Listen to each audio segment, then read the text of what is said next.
ਬਾਬਾ ਜੀ, ਬਾਬਾ ਜੀ, ਬਾਬਾ ਜੀ ਇੱਕ ਕੰਮ ਹੀ ਕਰ ਦੋ। ਭੁੱਖ ਦਾ ਕੋਈ ਦਮ ਹੀ ਕਰ ਦੋ। ਦੇਸ਼ ਤੇ ਔਖਾ ਵੇਲਾ ਵੇਖੋ, ਮਹਿੰਗਾਈ ਦਾ ਰੇਲਾ ਵੇਖੋ। ਚਾਰ ਚੁਫੇਰੇ ਝਾਤੀ ਮਾਰੋ, ਲੋਕਾਂ ਦੇ ਕੁਝ ਕੰਮ ਸੰਵਾਰੋ।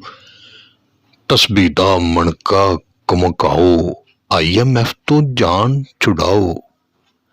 ਝੋਲੀ ਦੇ ਵਿੱਚ ਖੁਸ਼ੀਆਂ ਪਾ ਦੋ, ਮੇਰੇ ਦੇਸ਼ ਦਾ ਕਰਜ਼ਾ ਲਾ ਦੋ।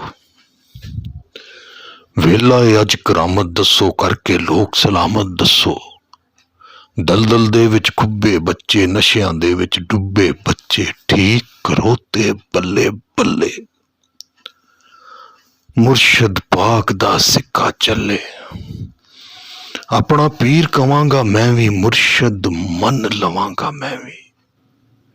ਯਾਰ ਹਕੀਮ ਦਾ ਤਰਲਾ ਮੰਨ ਕੇ, ਮਹਿੰਗਾਈ ਦੀਆਂ ਲੱਤਾਂ ਭੰਨ ਕੇ, ਹੱਥ ਮੱਥੇ ਦੇ ਉੱਤੇ ਰੱਖ ਕੇ, ਸਾਡੀ ਪੀੜ ਦਾ ਜ਼ਾਇਕਾ ਚੱਖ ਕੇ, ਮਾੜਾ ਜਿੰਨਾ ਸ਼ੁਫੀ ਕਰ ਦੋ।